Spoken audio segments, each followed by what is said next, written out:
All right.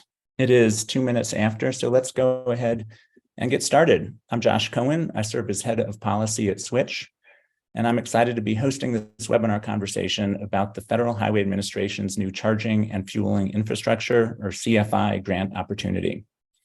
First, before we get into the conversation, to help our panelists get a better sense of who their audience is, my colleague Greg is going to pop up a poll right now. And let me ask you to just take a quick moment to identify what type of organization or company you're with. And I'll pause just for a bit so you can do that.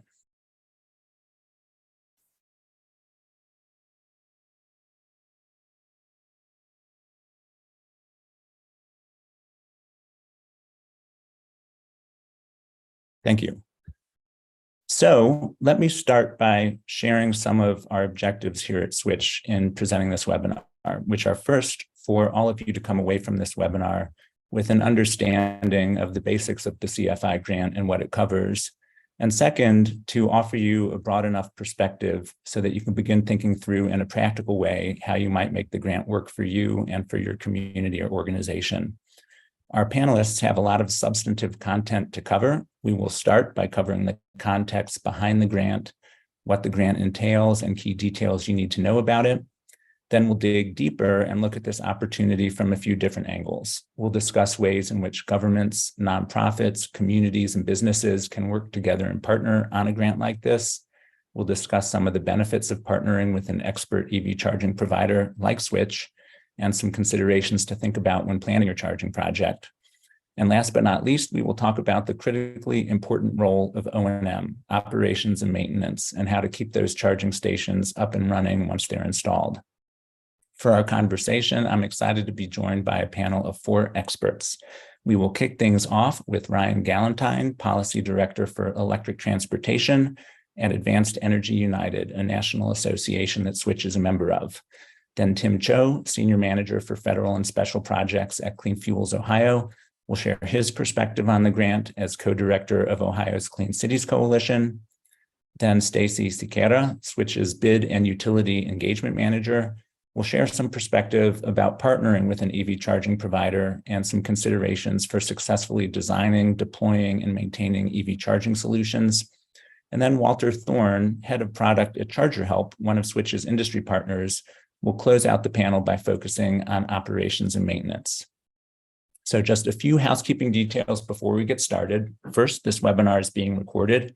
Everyone who registered will receive a link to access it afterwards.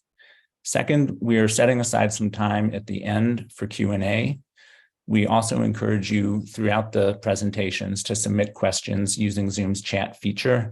We'll do our best to answer every question, but if we run short on time during the webinar, we'll follow up with you afterwards. Third, we don't plan to share the slide decks, but you should feel free to follow up with any of the individual presenters if you're interested.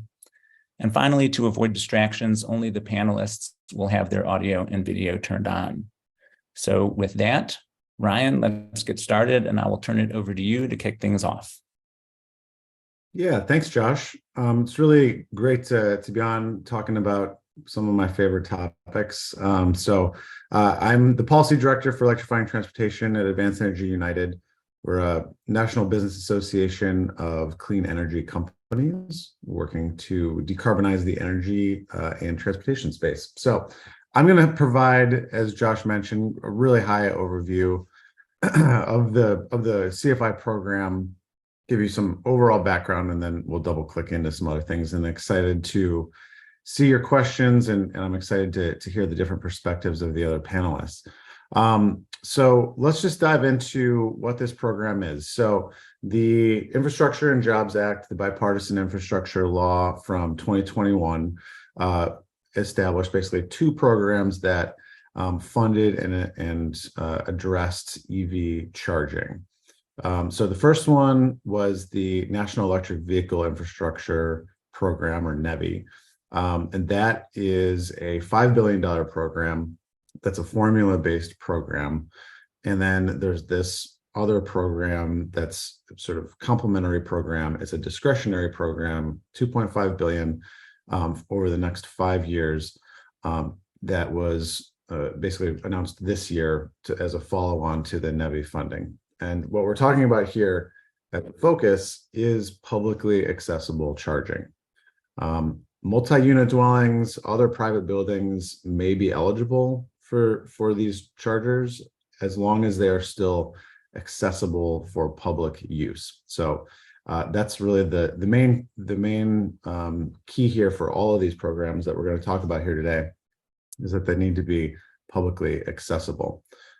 So the corridor funding and the NEVI program both address corridor funding, which we can get into, but is basically the idea is around highway charging and throughways across the interstate network across the country. So let's go to the next slide and talk a little bit about eligible entities. So this is a really important aspect of the difference between the NEVI program and the CFI program. Whereas the NEVI program is really, it was a formula, predetermined amount based on the DOT's classifications, and those funds are transferred after their applications or their plans were approved. The dollars were transferred in a predetermined way. For CFI, it's a discretionary program. I'll get in a little bit more in a minute here about the implications of that, but it's really up to states, local governments, MPOs, other eligible applicants that you see here to go out and get that money, right? So there's no guarantee that any state will get any of these dollars, but the additional eligible recipients of this mean that states, local municipalities, other community organizations can really work together to come up with a really creative and interesting proposals here that fit very unique needs and are much more flexible than the NEVI dollars. So there are eligible infrastructure projects here. We're going to be focusing on EV charging here, but I do want to say that hydrogen fueling, natural gas, and propane in certain contexts are eligible for those projects as well. Okay, so let's double click into the CFI program is divided into the corridor program and the community program. So on the corridor program first, we'll look at first.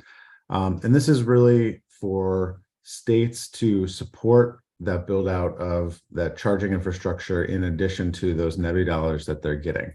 States have designated these alternative fuel corridors, a map of which you can see there. A number of those are considered EV corridor ready or pending, where they're going to be designating those, and states are going to be designating those as places where they're going to build out to comply with the NEVI standards, which are every 50 miles along those segments and within 1 mile of that highway network. So there's $350 million available in this first tranche of that 250 or 2.5 billion. On the corridor side of the program, it's going to need to comply with those geographical rules that I just stated. There's a minimum award of 1 million. There is no maximum. So this is really states saying we need a little bit more here, here, and here to kind of build out what we've already been allocated on the NEVI side. And the federal match of that is 80% of the approved cost. That's actually true of both of those programs and the NEVI program in addition. So just some eligible costs, if you want to go to the next slide. For the corridor program, applicants, meaning states, localities, have to contract with a private entity for the installation of this infrastructure. And we're really talking about level 3 DC fast charging, ultra high speed charging is really the focus of this corridor program. And the operating assistance for the first 5 years needs to be included on this. The idea there is to kind of future-proof the operations of this. And you can use the grant funds for a sort of a broader number within this corridor program than you can for the NEVI program, including some traffic control and signage and things like that that can be used for that. So I'll get into a little bit more, and I think my other panelists can too, but let's talk about the community program too. And don't worry, we can come back to all of this stuff. I'm just kind of trying to give you all a high level of view of it. So the community grant program, really, like I would say, the most flexible program here. It could cover really additional DC fast charging, slower level 2 chargers, and really like a creative mix of any of those. And again, the only requirement here is that it needs to be publicly accessible. And without those geographic constrictions around those alternative fuel corridors, can really be addressed in a lot of different community contexts and places where communities could get together and submit an application. So there's another 350 million available in this first tranche. Lower minimum, as I said, $500,000 for this one, and then there is a maximum application award of 15 million. Same cover of 80% of the approved costs. So on my next slide here, I have a couple examples of, you can really kind of get the wheels turning about different potential application focuses that could be done. So multimodal hubs and shared use fleets and services. So you imagine, there's a school bus, or a school district that wants to electrify. There's, a big shopping center nearby. You could stack all of these different kinds of things. A transit center in a community, there's an opportunity there to have multiple modes, multiple places, creating some kind of charging hub so that you can build and have multiple services using one. In an urban setting, maybe you can have a place for ride hail or other entities to come, or just having amenities at a particular place in an urban or suburban context. Basically all sorts of different fleet vehicle contexts, anything, and really, again, it just needs to be publicly accessible. So a couple on the next slide here, a couple of considerations on the eligible costs that are a little bit different than the other programs. Entities don't necessarily have to contract with a private entity for this. Certainly is eligible, and I would even say recommended, unless the community or applicant wants to own and operate in perpetuity. But I would say having a private partner I would recommend doing that. And then you can also do community engagement activities with no more than 5% of the award grants. So just raising awareness of what this project is, and what the potential uses to the community for it are. So I'm going to go to my last slide here, and then I'll hand the baton over to others. These are really just some considerations that I have. I think as we look at a discretionary grant program, these applications are going to be kind of scored and evaluated. Here are some recommendations that I would say. As I mentioned with my example with the multimodal hubs, there's really an opportunity here to get creative, bring in community partners. There's really a focus in the announcement and the guidance from the Joint Office, the Federal Joint Office of Transportation and Energy, to really think creatively about different ways that you can address that are unique to the needs of your community. They're looking for that. They're looking to share examples of that. These programs are very stackable. If your state has state programs, really a good opportunity to make your application more attractive by bringing in other pots of money, private partnership funding. It's a great opportunity to have those types of conversations. On future proofing, there's really an emphasis in the application materials, and I would say it's a very good practice to plan once and then backfill. You can apply for both of these programs in one application.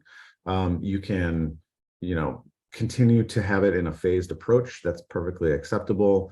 It's going to be a lot more affordable to trench, do all of the different very expensive construction elements of this once, rather than trying to do it in a piecemeal approach. So that's another thing that I think makes an application more attractive. And then, as with all federal programs, there's a focus on the Justice 40 initiative and focusing on addressing charging deserts, charging gaps, whether it's at a community level, at a neighborhood level, area of a urban area. Really have those considerations be made in your application. And so there will be more opportunities for funding, but this May 30th is the deadline for this initial round of funding across both of these programs. So that's my piece. Happy to turn it back to you, Josh, and to the other panelists. Thanks, Ryan. Thanks very much for not just covering some of the basics about the grant and who's eligible and what's eligible, but also sharing some of the broader context around how the CFI grant fits with other funding. And so now we are going to shift gears a bit, and I'm going to turn it over to Tim Cho, Senior Manager for Federal and Special Projects at Clean Fuels, Ohio, to share his perspective. Tim. Yeah, thanks, Josh. So I'm Tim Cho, Senior Manager of Federal and Special Projects at Clean Fuels, Ohio. As you can see on our intro slide here, Clean Fuels, Ohio is a U.S. Department of Energy designated Clean Cities Coalition. And for a lot of you that have been in the alternative fuel and electrification space, I would hope that you have worked with a Clean Cities Coalition at some point. And if not, this could be the moment to identify who that is in your territory or wherever you serve.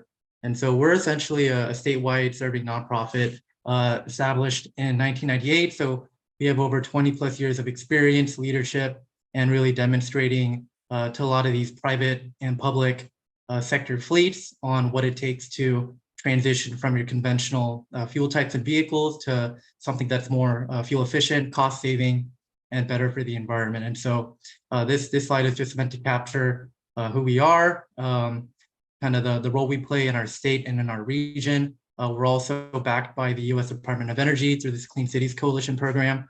And so a real benefit is sharing a lot of best practices and lessons learned to really inform the choices made by decision makers nationwide. And so we do get a lot of support from the national laboratories, as well as some other federal agencies and other coalitions on projects, such as ones that are going to be applied through the CFI Grant Program.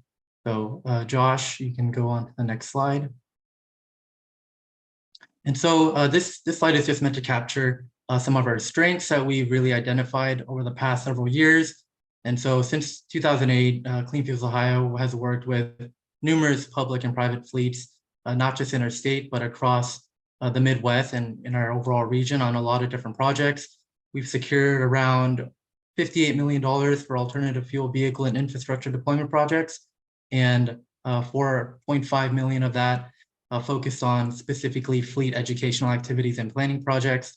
And so the real message from this slide is meant to show what Clean Cities Coalitions can offer when it comes to forming your application for the CFI program, but also future programs down the road that'll be announced by the White House and the Biden-Harris administration. And so a lot of the coalitions that you meet might offer some kind of similarity into what these areas highlight. And a lot of that really focuses on community and equity centered partnerships. As Ryan had kind of framed in his slides, there's a real big push for projects that meet the criteria for equity and environmental justice considerations.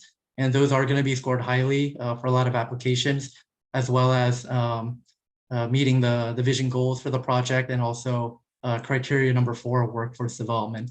And so this is just meant to show some of the initiatives that we've done and are currently doing. We have a Drive Electric Ohio program that is basically made up of EV owner chapters across the state that really help us boost our reach to specific communities across the state.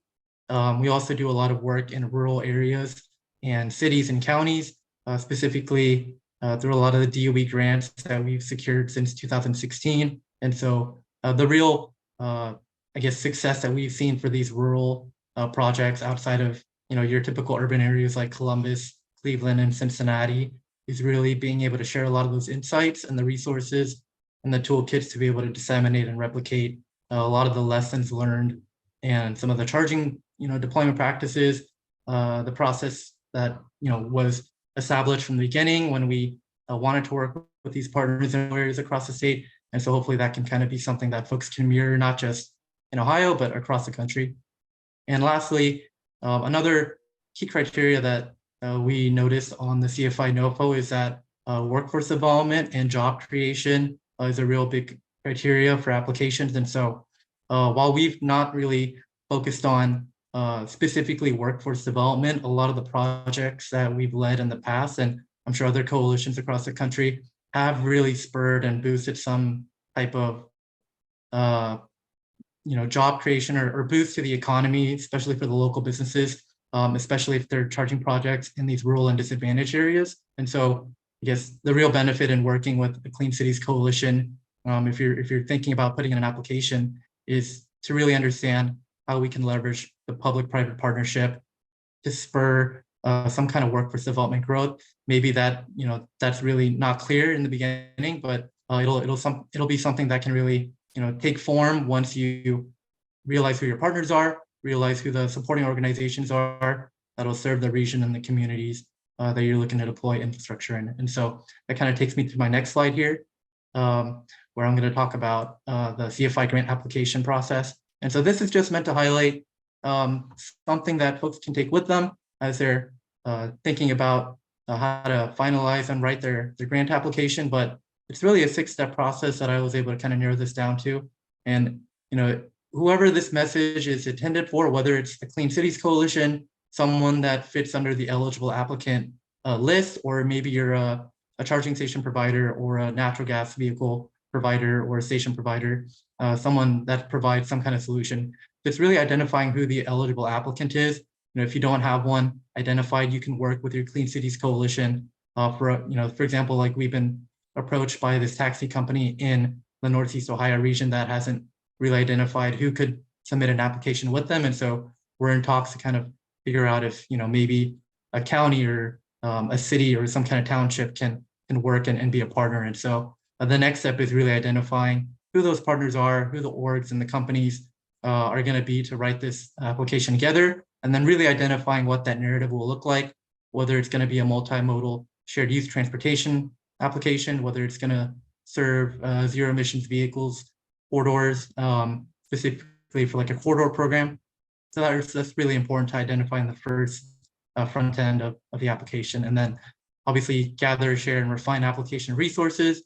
And once you're at a point where you guys are writing your grant application and kind of devising a strategy on how to frame to the message to meet the requirements, the costs, and the criteria, I think something that folks are a little not, up to speed on might be the use of the different emissions and equity tools. And so Argonne National Laboratory, as well as the DOT, both have tools available for folks to utilize as they're framing out, specific ways that their applications can be suited to meet the needs of disadvantaged communities. And so that'll be important as well. And that's something that Clean Cities Coalitions can provide further guidance on, since we are backed by the national labs and have direct contacts and can provide resources and tools on how to use those specific platforms. And then lastly, the last step is submit applications to grants.gov on May 30th. Everyone should have their own sam.gov and unique entity identifier number as well. So don't forget to do that. And then any questions that you would have formally that you'd want the CFI program to look over, there's an email at the bottom of the slide. So this is my last slide, Josh. So the next slide really has my contact information, but yeah, hopefully that was some insightful stuff that folks can take with them from the Clean Cities perspective. Great. Thank you, Tim. I appreciate it's a good flag for folks, just that Clean Cities Coalitions can be great resources, but whether as partners in the grant applications themselves or as other stakeholders who can bring folks together to support one of these projects. All right. And so one of the themes that we've already heard a fair amount just from Ryan and Tim's presentations has been about the importance of partnerships. And I will turn it over to my colleague, Stacey, who will kind of build on that and share her perspective, having been with Switch and worked on a number of EV charging projects and applications. So Stacey, take it away. Okay. Hi, everybody. I'm Stacey. I'm the bid and utility engagement manager at Switch. I'm located in Northern California. And as a proposal specialist, I engage with utilities and municipalities across the US on various projects and programs.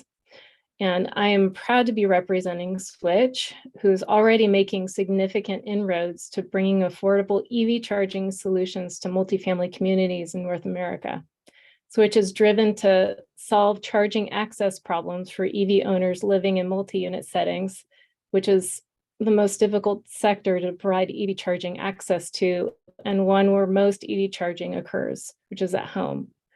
Over half of our EV charging deployments have been in low to middle income multifamily communities, and Switch is making EV charging possible for all through our cost-effective EV charging solutions, as well as our ongoing involvement in innovative programs like demand response and vehicle-to-grid projects with apartment buildings, utilities, rideshare services to advance EV charging technology for the financial and environmental benefit of multi-unit residents. The White House recently posted a press release that included Switch's commitment to the EV Acceleration Challenge to expand equitable access to EV charging in underserved communities by deploying over 20,000 EV chargers, the majority of which will serve multifamily buildings by 2024. This commitment aligns pretty perfectly with the CFI grant's main objectives for the community program. Before I start, I just want to highlight a few points regarding the CFI grant. So costs incurred prior to the execution of a grant agreement with the FHWA will not be reimbursed. So any projects that you have going on right now won't be covered under this grant. So just something to think about. And also, there's going to be multiple funding rounds. So if the May 30th deadline seems a little intimidating to you, there's no need to worry. There will be more opportunities to apply at a later date. The $350 million slated for both the corridor program and the community program, the two focus programs within the CFI grant discretionary fund, is slated for this fiscal year 22 and 2023. And this is only a small chunk of the $2.5 billion allotted to the CFI discretionary grant program overall. But you should expect that these grants are going to get more competitive as subsequent funding rounds roll out. Okay, so you're interested in applying. What's next? I know that Tim kind of went over a little bit about just kind of like the steps and what to do this, which is super helpful, but I'm just going to be a little bit more practical and get you to start kind of thinking about really visualizing how you want to make this your project happen. So the first step, and I don't know if you want to go to the next slide. So first one is you want to register at sam.gov. Pretty simple. As a state or a local government entity, interested applicants need to create a vendor account on sam.gov and register with the system for award management to receive a unique entity identifier to use in their application. Processing the registration can take several weeks, so it's important to take this first step now if you haven't already done so. The second one, which I think is probably one of the more important things, is identifying and engaging in partnerships. The main applicant must be a state or local government entity, but you can get creative with who you partner with for the project. And collaborations with private entities is highly encouraged. One thing you want to consider is scalability in regards to partnerships. Projects that not only meet immediate needs, but are able to scale based on future demand are highly encouraged. You want to think about including additional community partners as part of a plan to implement a larger scope project in phases. and finding partners that have the flexibility and capacity to scale appropriately with your project ambitions. You also want to consider partnerships that bring multiple solutions and qualifications to the table that align with CFI grant objectives. Priority is given to projects that include workforce development, community engagement, and educational programs. So consider partnerships with non-federal entities like nonprofits, metropolitan planning organizations, and electric utilities that can help provide these elements and the potential to help support the 20% match in funding. Partners like SWTCH, who can provide an EV charging infrastructure solution that not only aligns with and follows NEVI standards and FHWA grant requirements, but is highly experienced in providing affordable and sustainable EVSE solutions to lower income communities. Also, partners like ChargerHelp that provide comprehensive operations and maintenance services to keep the 97% uptime requirements while also checking off the boxes for workforce development programs and supporting employment for underrepresented populations. And then next is starting to plan out your EV charging infrastructure project. So consider how your project supports the overall state NEVI goals and other existing plans for EV charging access, such as local transportation plans.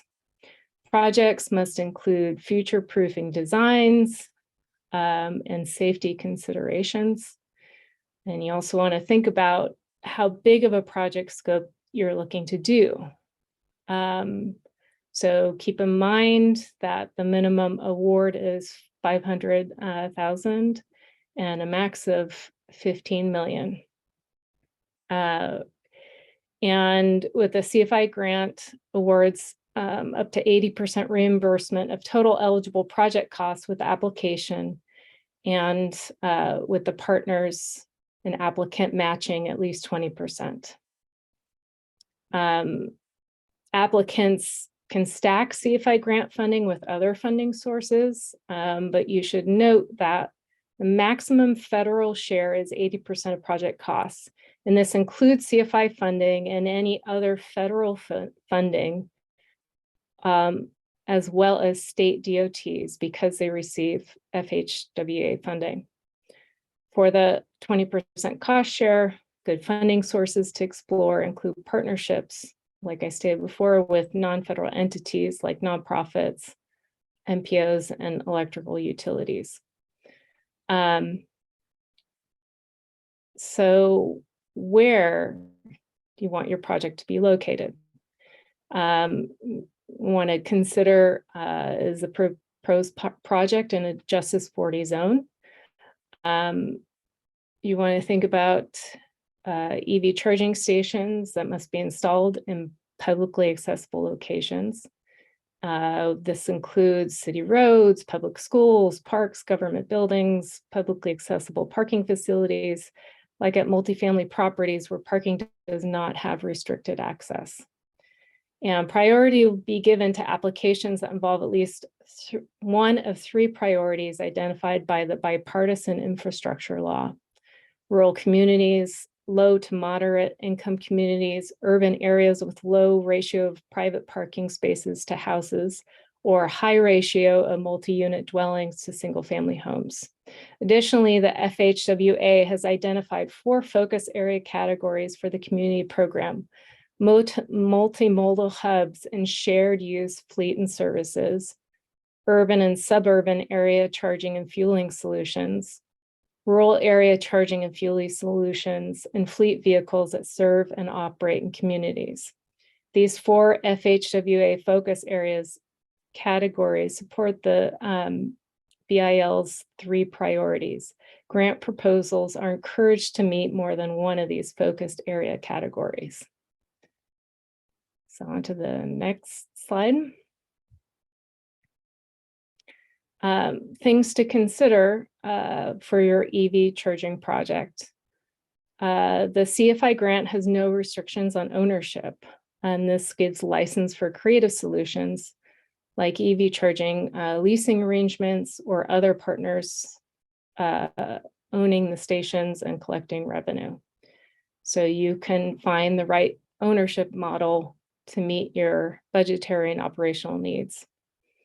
If you're looking for a hands-off EV charging management approach, consider having a partner that can provide comprehensive operations and maintenance services to ensure that the charging stations maintain a 97% operational uptime during the life of the program. Also, interoperable chargers to feed that you'll want to consider OCPP compliant EV charging stations that are interoperable and align with NEVI requirements to help future-proof your investment and avoid stranded assets and support future scalability, as well as load management solutions to optimize charging and keep costs down.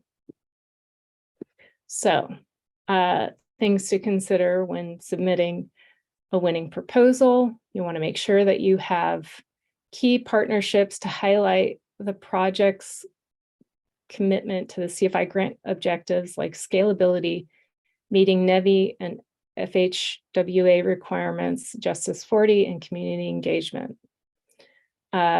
Proposal consultation and feedback to make sure the project follows CFI grant priorities and state NEVI plans and any other regular or local electrical transportation plans.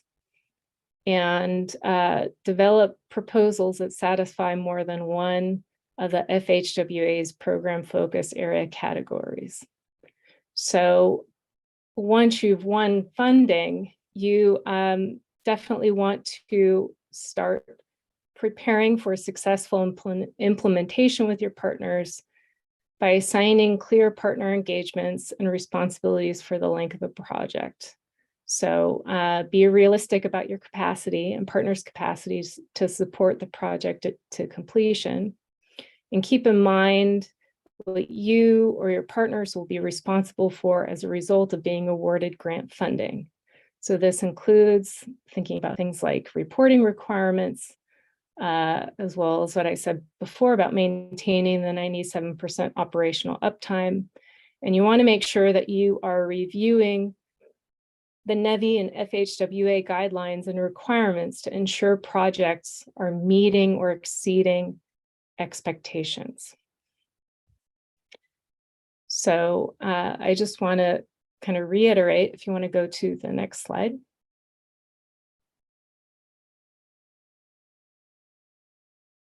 Yes, great. So we bring a lot of value to the table, including grant writing and application support, EV solutions designed to benefit mid to low-income multifamily communities, providing post-grant award GHG savings and EV charging usage reporting, comprehensive O&M services to ensure 97% operational uptime. And this would be in partnership with other O&M service providers like ChargerHelp. We are committed to open standards, which is in alignment with NEVI standards and requirements. And Switch is one of only 4 EV charging network providers in the US that is fully OCPP certified. So we also provide flexible funding options, consultation, and guidance to help you reach that 20% match. Things like all-inclusive leasing services through Switch CAS, charging as a service, revenue generation from station use, leveraging incentive program and grant funds to layer on top of CFI grant funding. And I believe I am done. Although I do want to point out that value-added partners are critical for a successful CFI grant submission and successful implementation. All right, thanks. Thanks, Stacey. One of the themes that I just want to emphasize from Stacey's presentation has to do with the ongoing operations and maintenance. And this is something that folks who are in the EV charging industry know well.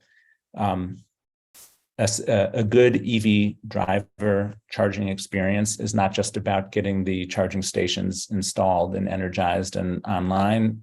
It's about how to maintain that uptime for several years afterwards. And that is an area that the federal government is really focused on to support the federal government's goals to really support EV adoption across the country and in underserved communities. They want to make sure that these chargers will work as expected when someone pulls up and wants to charge their vehicle. And so with that, as Stacey mentioned, ChargerHelp is one of the industry partners that Switch partners with, and I will turn it over to Walter to talk about that. Yeah, great. Thanks, Josh. And yeah, I mean, I think Stacey teed it up well, and Josh just reinforced it, right? The charging experience for drivers is very critical to why we're installing these assets, and the project doesn't end at point of installation. So what we have seen, if you go to the next slide, is that operating DC fast charger equipment in particular, but also network level 2 stations is complex. And so on the right side, and apologies if this is somewhat small, but on the right side is actually a chart from the DOE around all of the different connection points that are required to operate a networked EV charging system. And so it ultimately is a system of systems between, obviously the EV itself, the EV charging station, the interconnect with the utility, the data connections to the back end and the driver app, the payment systems, call centers. So there's a complex ecosystem of different components that all need to work together for efficient and effective EV charging and high reliability. The other thing that we've seen is that a majority of the issues that we're addressing are not electrical. They're firmware issues, they're communication issues, they're issues related to hardware failure, component failure, and so it also requires a different approach to how we think about serving these stations through the operations and maintenance portion of their lifespan beyond the initial installation. So if you go to the next slide, there's kind of 3 things that I wanted to talk about today in terms of things that we see as keys for effective operations and maintenance. So one is really grounding everything in data and figuring out the right tools and systems that allow for data-informed decision-making as we think about how to approach O&M, how to plan for it, how to respond to issues that come up once these stations are out in the field.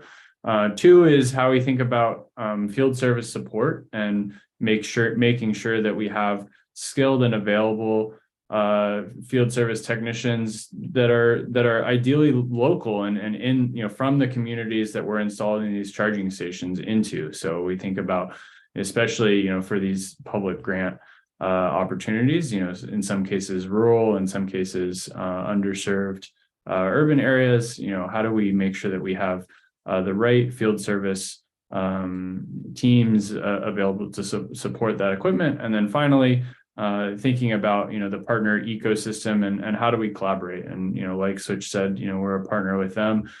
We partner with many other network providers, hardware manufacturers, and then obviously the customer and site hosts themselves. But that ecosystem and collaboration to effectively address reliability challenges is important. So if we go into the first slide, around data-informed decisions,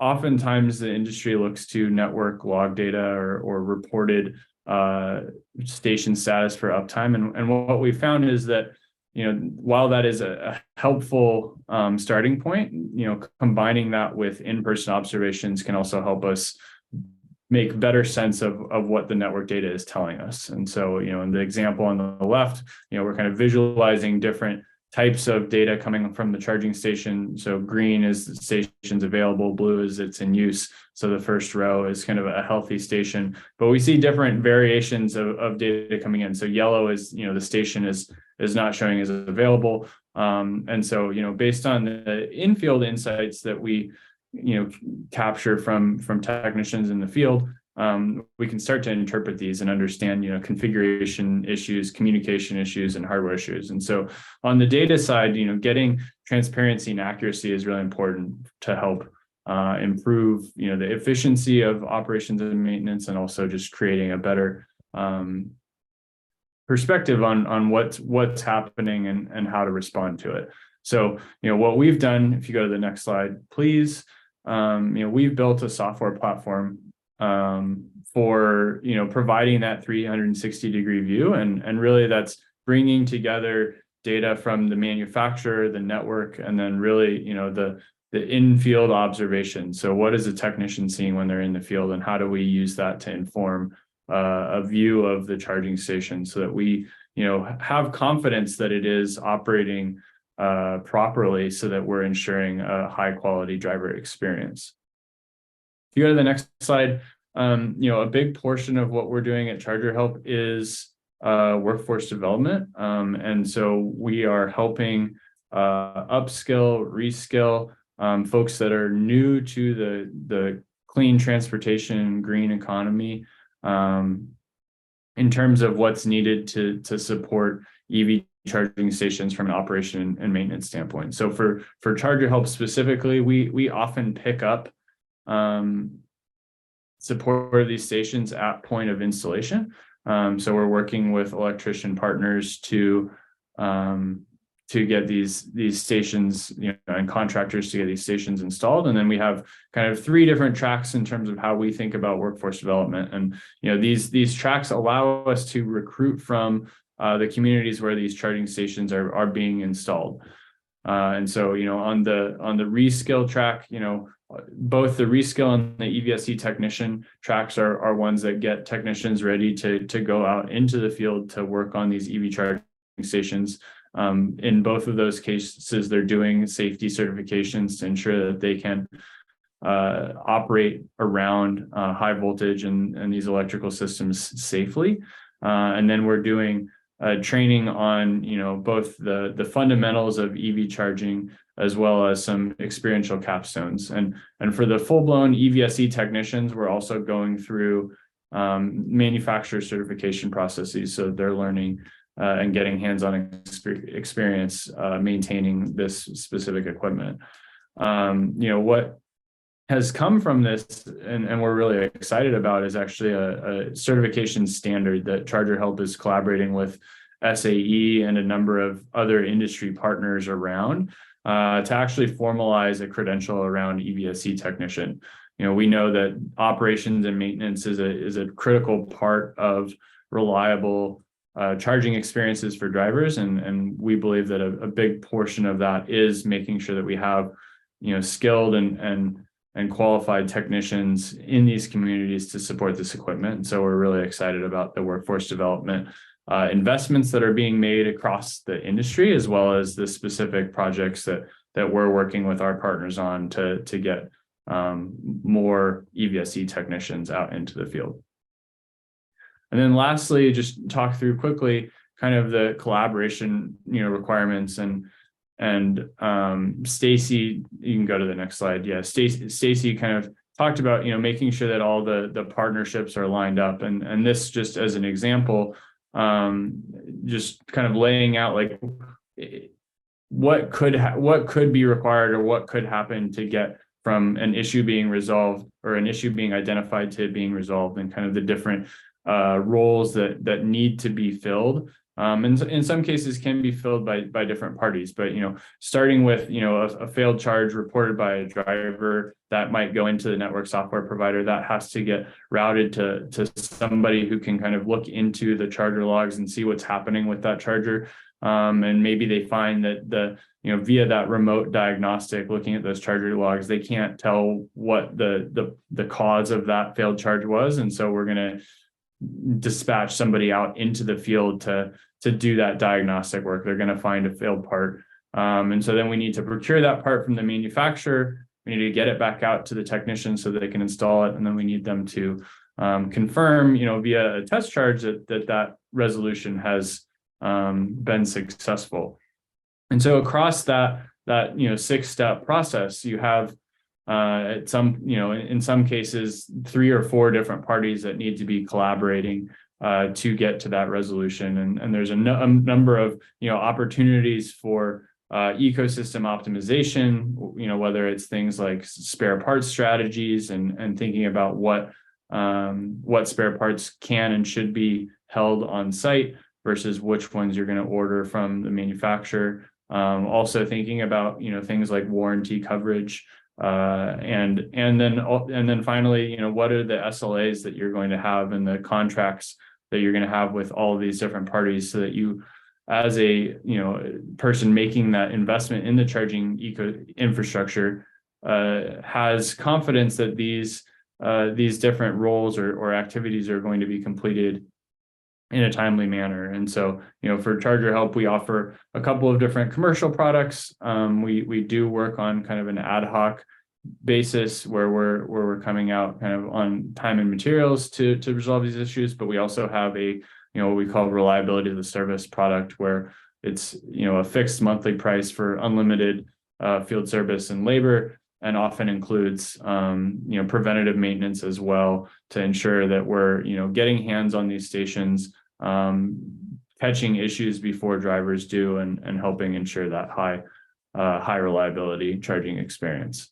So I hope that was a helpful kind of overview of some of the components of operations and maintenance. But I'm so glad that the Switch team invited us here to talk about this today, because we do believe that it's a fundamentally important part of this infrastructure deployment, and really critical to really plan ahead for, so that we're ensuring great charging experiences for drivers once those stations are installed.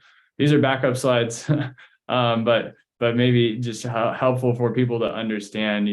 We do see all sorts of different things for these charging stations out in the wild, whether it's just physical damage, vandalism, cut cables, pest and bug infestations. And oftentimes the network software in and of itself isn't capable of seeing that those are issues. And so the station might show as being online and available. We won't see that, we'll obviously see that the station's not being used. And so it could actually look like an underutilized station until we get somebody out there with hands on it. So we have confidence, or we understand what the problem is that's affecting that station. All right. Thank you, Walter. We are right on time with the hour that we had allotted for this webinar. Let's see. I see one open question. I appreciate the questions that folks have asked so far. I've answered them in the chat. There is an open question, which is about operations and maintenance. And Walter, I'm going to ask you if you'd like to offer some perspective on this live. The question is, and I'll read it: how do you ensure O&M is affordable for small installations, say a church that has 1 or 2 chargers that they own and operate, or a smaller multifamily building with only 1 EV driver currently, I would add, and a few stations, but that anticipates more tenants with EVs in the future.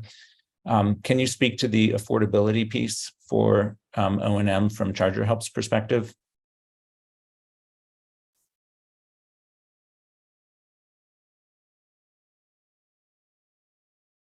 And I think you're muted.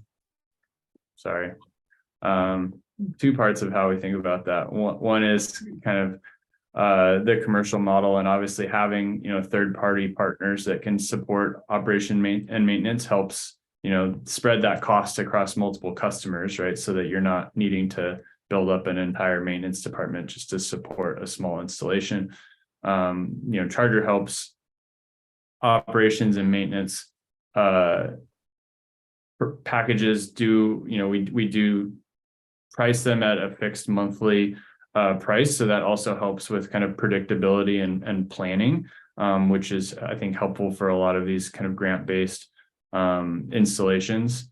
And then, yeah, because our O&M scales with stations, it also kind of helps with these smaller installations. We don't have a minimum contract size. So if we're in an area and we can cover those stations, we do have contracts where it's only 1 or 2 stations, and we'll be that on-call provider. So I think, as we continue to see more charging stations installed, ChargerHelp's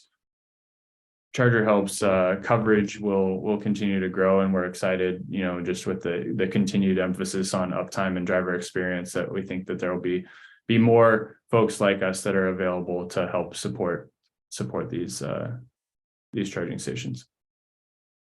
Thanks, Walter. We have 2 more questions, one of which I saw. Tim, I'd like to turn it over to you. If you could read the question and then take it. Yeah, so I think I actually just answered that one. It was just asking, did you provide a link to explain details of the grant? So I just copied and pasted the CFI program webpage under the FHWA website. So that should be addressed, Josh. Great, thank you. And that webpage that the Federal Highway Administration put out, like you're saying, Tim, is a great resource and has a number of documents that people can access there. But I'd also, in case you missed it at the top of this presentation, to the person who asked the question, everyone who registered for this webinar, whether or not they're attending live, will receive a link to view the webinar later. And then the final question is, can a private company submit applications for the funding? The answer is that private companies are not eligible applicants. But as you've heard throughout this conversation, a real strong emphasis from Federal Highway Administration is partnerships. So private companies, it's envisioned, not to speak for the Federal Highway Administration, but I think it's fair to say that Federal Highway Administration envisions a number of private companies partnering with eligible applicants like states and counties and cities and tribal nations to put these proposals together. And with that, we have answered all the questions, and we are right about at time. So I want to thank Ryan and Tim and Stacey and Walter for joining Switch for this conversation. I want to thank everyone who registered and attended. And please feel free to follow up with any of the panelists if you have questions afterwards. And with that, I will sign off and thank you all. Thanks, everyone. Thank you, everyone.